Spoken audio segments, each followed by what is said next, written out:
Okay, we are now on season 2, episode 4, Total War. This is the Fallen Earth Podcast. Welcome. You are listening to the Fallen Earth Podcast with Crow Bennett. That's me.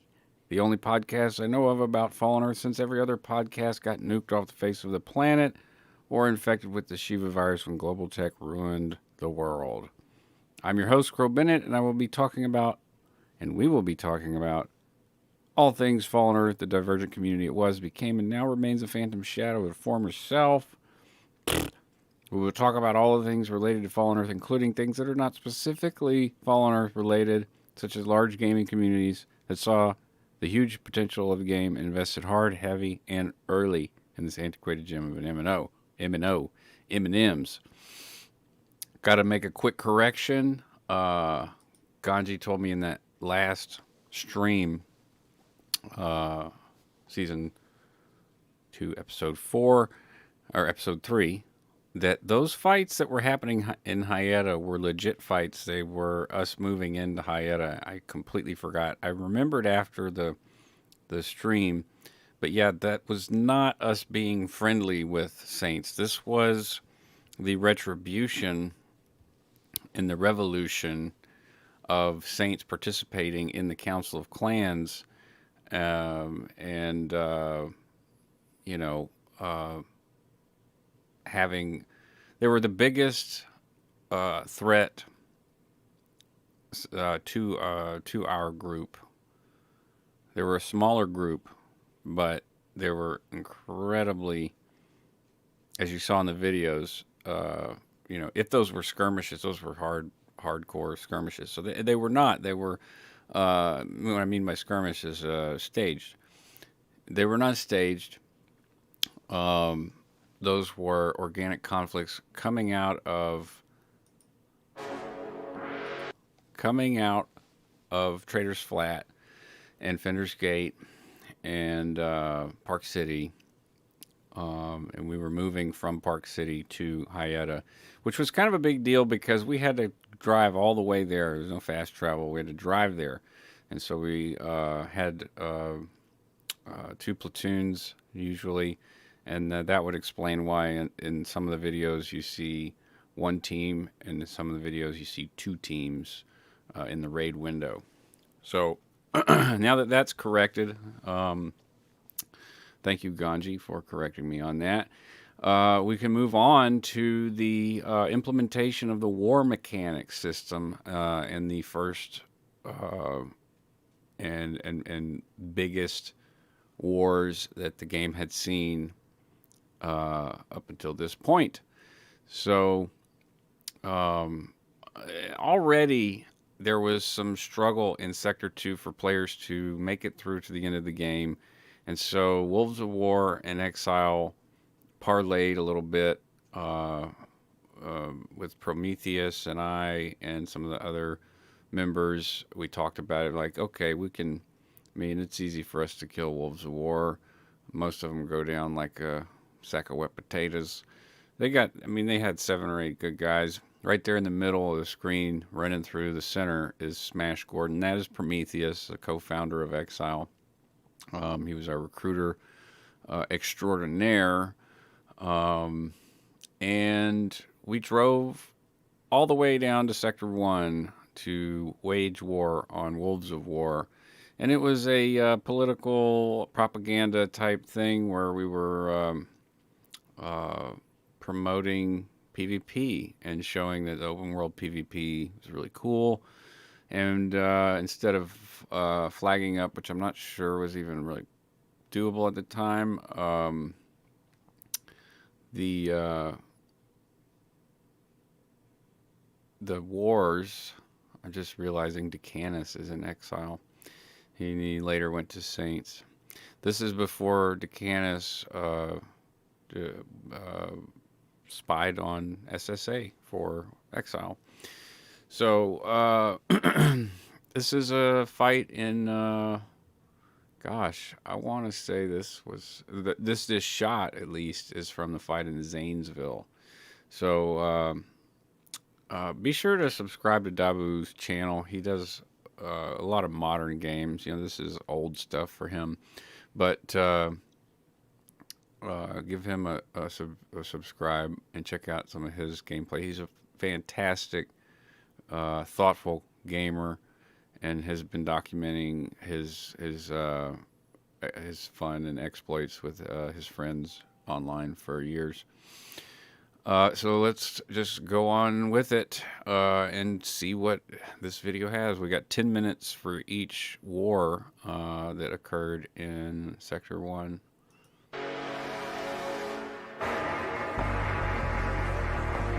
Alright, so there's the tower in Zanesville. And it looks like... Okay, we got pistols. Pistol melee is going to be... Looks like we're defending this first one. The bridge in Zanesville leads you to an island that you know where the missions are. There's Kiggs. Oh, sorry, King X. It's not Kiggs. So that was some. Oh, here they come with the wolves. Oh Lord, Wolves of War brought it with the wolves, rocket wolves. They crossed the bridge with the wolves. Brilliant. So I'm not sure if we're on the island or if we were trying to cross. I think we're on the island because that's where the tower is. We have here. Shit. There's a lot going on. Canis is getting a heal from Ganji. Skex has killed some people and now moving. Alright, cut. King X. Who's that?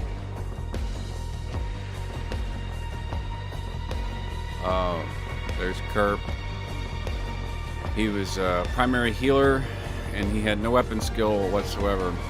Let's look at the team window. We've got Kerp, Extreme, Decanis, Costas, Skex, Bullet Blast, which is Ganji, Corbin Dallas, which is me, Misbehavin', Team 1, Dargnag, Smash, which is Prometheus, Lido, can't pronounce that name, Tap Tap, Jubes, Showtime, and Torny. This is half a raid. And as you can see, people are dying and getting rezzed, and it's these fights were not as just hostile, egregious, aggressive as the fights with Saints. We had a little bit better rapport with Wolves of War, except for with that guy, Hot Sauce. He was kind of you know. He was a counter. Go Ganji, go get him, Hot Sauce down. Killing Hot Sauce was cutting the head off the dragon. So I suspect that if he does not get a res sometime soon, well, actually, everyone's by the cloner. You can see a noob there who's doing his quests, and he's just walking out of Sally Smith. He's walking out of the cloner, not necessarily aware that there's a war going on between two different clans. So this was very much a promotional thing as much as it was an exercise in how to make, you know, PvP more approachable and fun and appealing to the players that were starting the game. Let's see, election, Wolves of War, I don't remember. If they were holding us, why stop? They all come out, and look, they're kind of, we're just standing. They left themselves vulnerable. We push up, but if you see the team window, look, we're falling, we're dying. We've got Ganji's down.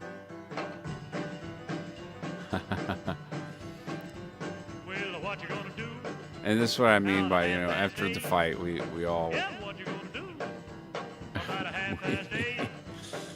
we all could have a boosh and a nom. So Wolves of War would always say nom nom nom, and we always say boosh. So that's Operation Wolf Hunt. Next up, Midway Shootout, Day 2. These are consecutive days because we did drive all the way to Sector 1 to do these wars. This is probably my favorite. This was probably my favorite fight of all of the wars. It was in Midway. It's a great starter town. There are players that were trying to quest while this is going on. This was one of Ganji's better builds in this system. Pistolier, he's got the full-on Mesa Supreme armor, level 46. Oh, sorry, level 50. This is level 50 when the wars came out. We just saw a crazy ragdoll. This is just like street fighting, street brawling. And instead of the giant furball, you've got a bunch of little gang fights happening in the street. Great ragdoll there. Look at the raid. We've got 3 teams almost full. That's 22 people, and Wolves has equal numbers. We made sure to before we all went down, we made sure that we had enough people to, so that it wasn't a completely unfair fight. So there's about 50 people fighting. There goes Hot Sauce with her crazy speed buff and heals and max AP. This is Sol Boudreaux. He's probably going to die quite quickly. Ganji went in and laid some. Yeah, he's probably dead. And that was me and Ganji. We're rolling together. Smash is right behind me. It was my pocket healer. And I needed a healer. I got primaried a lot because just like Hot Sauce, you cut the head off the dragon. The cool thing though was that at least I hope that whenever I died and couldn't get a res, I try to get someone else to pick up the lead, and we were pretty good at that. Even Ganji would do it, and the key thing there is just for the rest of the crew and the team and the raid to sort of know the order. Like, if I go down, who's the next person I listen to, and if they go down, who's the next person I listen to. So, and sometimes that would be split up depending on who you played with the most. Like, all the players in this raid didn't always play together, even though they were in the same guild.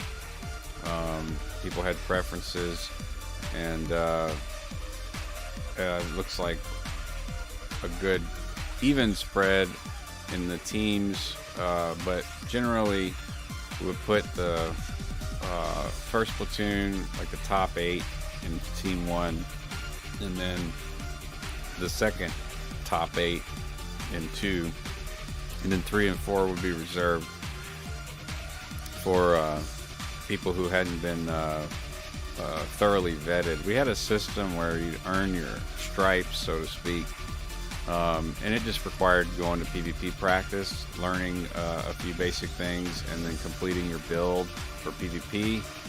And then the third X would be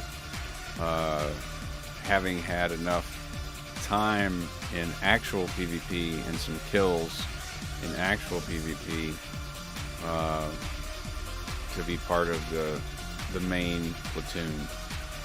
So the buildings made this so interesting and tricky, and think on your feet, and you see like pop, boom, right out of the corner there, John Watson and Ganji just caught Veronis. He got him. Yep, got him. Good job, Flint. Day 3, Embry Crossroads. I was not here for this. Prom and Doob set this one up. This is in old Embry, before the bombs. So, and this is the Embry that I know and love. And for show, Prom wanted to do a little RP before the fight broke out. You want to be foe. I nommed your mom last night. Scum, dog, this world isn't big enough for the both of us. Wolves of Wah. I boost your sister. Bunch of Exile worms, Ravenwood Division, Sheep Shagger. That's what your mom said. I boost your sis till she splooshed. Boosh, kneel before Zod. All I see is foe. Eat lemonade. Does your mama know you're up this late? Oh snap. How you like them apples? I boost your mom. Nom nom nom. You want it? Take this. Aw snap. And there it goes.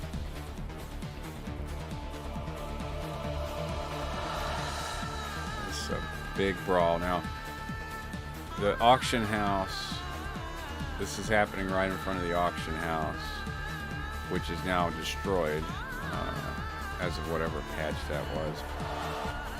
Now this is Embry. Much of this was destroyed in whatever patch that was. Now, I mean, yeah, some of this is reused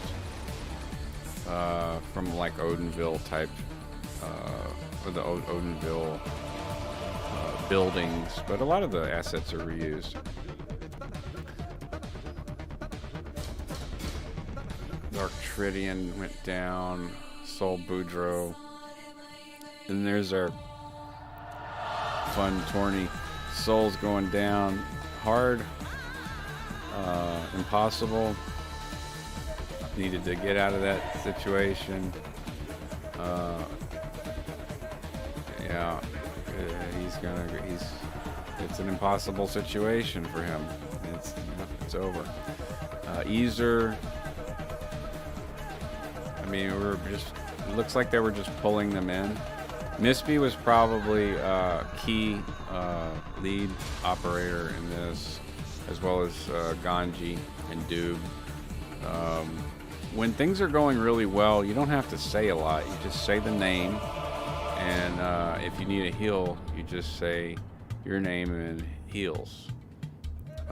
Comms brevity, super important, something we drilled. I'm not sure if at this point we were drilling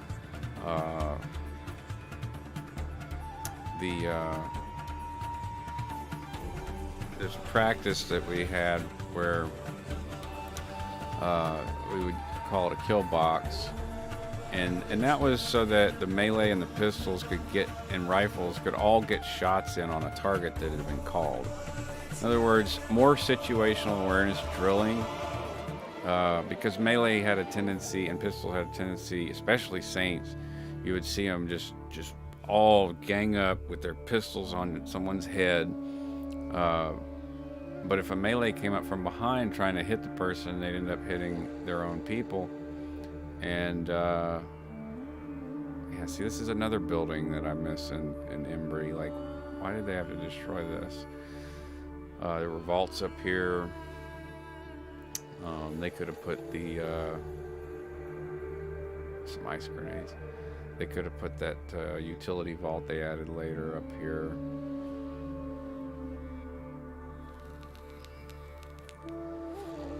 We got hot sauce. He's probably up here grabbing stuff out of the vault to hand out as consumables. If you died, even in war, like. It wasn't like blood sports where you keep your consumables. And I still think in blood sports you lose your consumables sometimes. There's the sack. Looks like they tried to reverse that flow and get us trapped, but that was quickly recognized, and people started moving again. Who is that? Siege? Okay. Siege is about to die.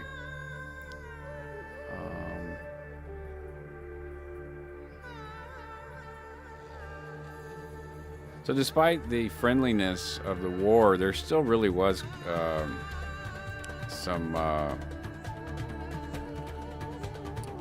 bad blood between Wolves of War and Exile, because we were all former foe, and if you remember from the earlier videos, Wolves of War were instrumental, absolutely instrumental. So many things that happened in the game, but most notably for us was the formation of the Council of Clans, and they ultimately failed, but they had succeeded in so much I couldn't call it a complete failure. But I think that's sort of where any sourness would lie between Saints and Exile. Not Saints in Exile, Wolves of War in Exile. Saints always had a hard stance, so like it was easy. I think later it was easier for Misby and Newfen and Red Eye to respect that hard line stance than it was for them to accept the sort of on the fence. Different allies all the time, Omni than non-Omni. Also, at this point, yeah, these two clans, Exile and Wolves of War, are Omni. Wolves of War went Omni after Council of Clans failed because they believed that that was a barrier to entry for people to join Wolves, to be a Vista. So they went Omni, and the official explanation from what I recall was that if they weren't going to be allowed for faction to matter, in other words, their faction didn't matter, and they made quite a big stink about it, then they were just going to be Omni like us. And,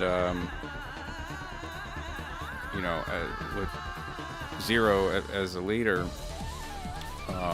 as any good leader would say, okay, here's our solution, here's how we're going to go forward, here's how we're going to overcome this. And, so they went Omni, and that's why you're seeing Chota and Light Bearers and different factions, even Tech in Wolves of War.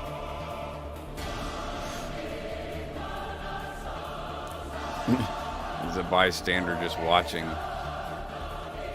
And that was a really awesome part of all of these wars, was the people that we were fighting around were new players. To come into this world and see this real conflict had to have been just an amazing thing.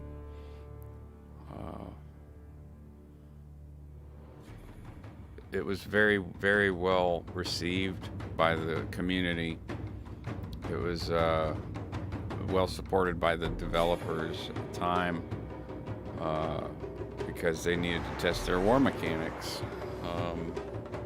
Not even sure they built the war mechanics, but Killer Clicker, he killed me a few times. We got here Impossible. Well, he's bad time. Ganji and Lackajor. Hot Sauce. He's gonna. Sorry, bro. I don't care if you got 5 other dudes in here. I got a feeling that this is not going to end well for Wolves. They just rushed up. There's a lot of them. Hot Sauce is trying to line of sight. He's being focused as best as possible. But now they do low-hanging fruits, which was another practice. Get a low-hanging fruit. Gandhi's down. Don't know how that fight ended. So this video, Speed Stacker hack. I've defended this game for many years on a principle that talking about hacking, talking about hackers, exploits and stuff is not was not a positive thing to do for the game, because it let new players know that, well, no matter how far they would develop and how many skills they would develop, that ultimately, you know, there's hackers at the end and they're gonna ruin your fun. So, oh god, big bad bots, are you kidding me? These guys were scary as hell. They had a 3-man tribe build where they all worked off of one another, but some of them, like Danois,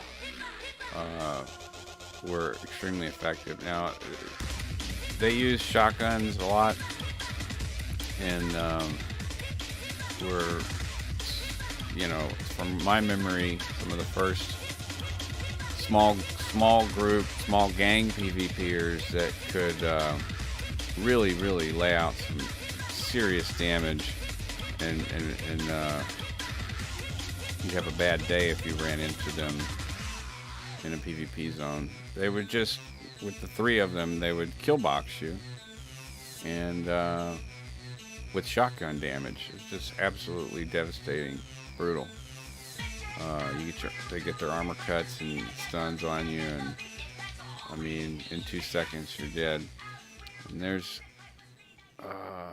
okay. New Flagstaff. This is another war. This wars in Sector 2. Again with Wolves of War versus Exile. So we got a little more people now because we're in Sector 2. More people were able to drive there.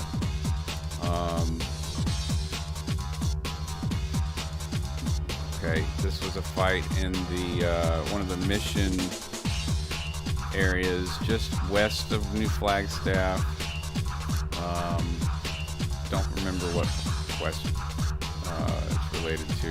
This is sort of like subway fighting. A little bit of trench fighting, subway fighting. Yeah, it looks like definitely this was something that I was at. I'm trying to remember. Dude, 53. I mean, this was day 2, so this was a whole weekend event. And it was a freshman meeting, so that means Tiggs is probably somewhere nearby. There's Shorts. There was no respecking at this point. There's suppression again. Where is that Tiggs?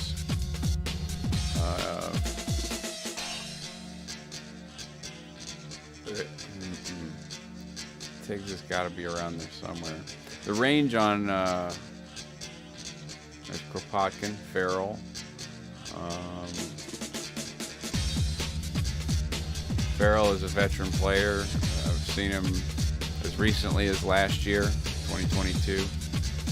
Justice Mendoza, haven't seen him in years. Self-proclaimed mayor of Hyetta. He got run off, but he had a great radio show that he put on for the game, early release, and it was fairly popular. He took requests. He was a DJ.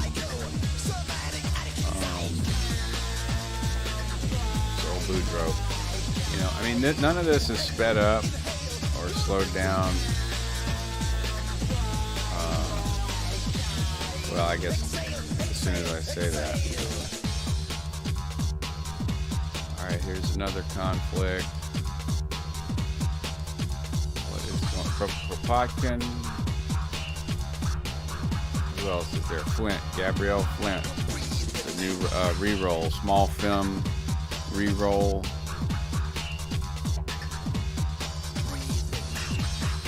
And since there's no cover, I can't imagine me saying go. Yeah, this would have been the right call because it's a central chamber. So, oh wow, that was a great maneuver.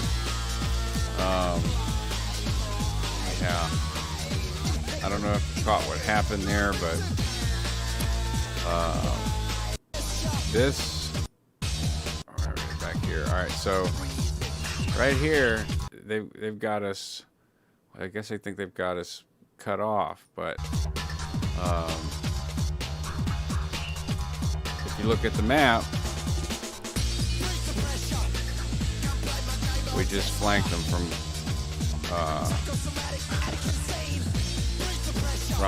the east, and they're all exposed, completely exposed.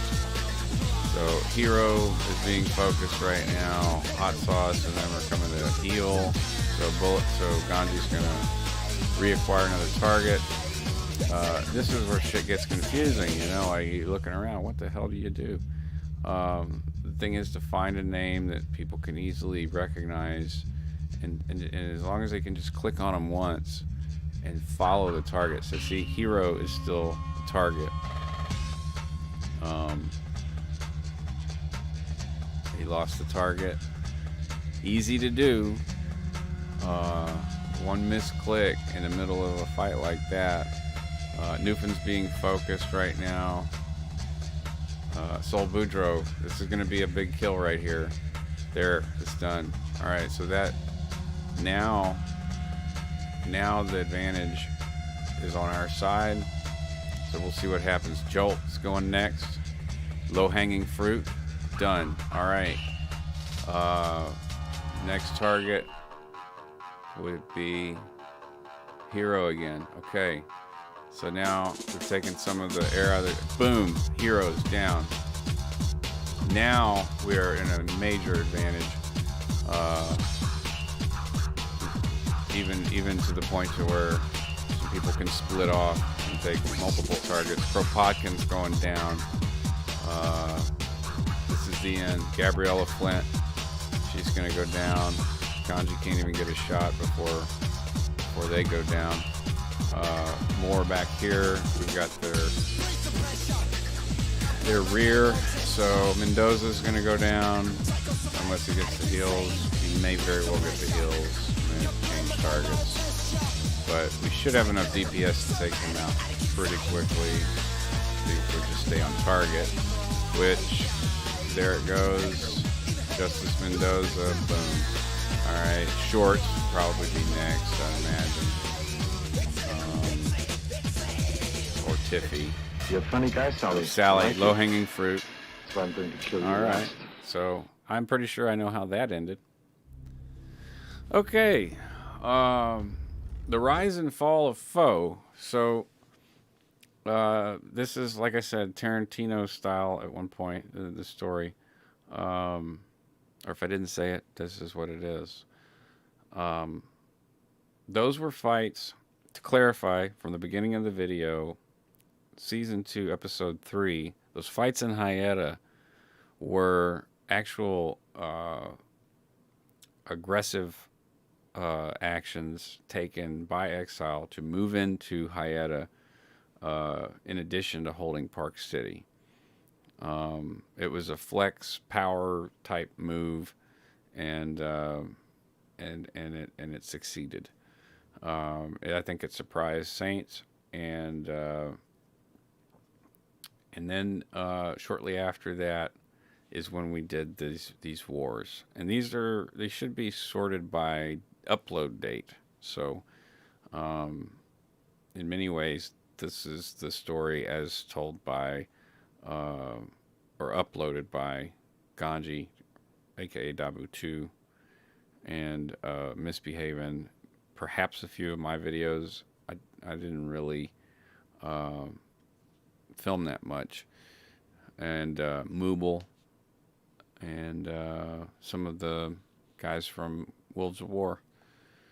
So that concludes the official Total War patch episode here at the Fallen Earth Exile podcast.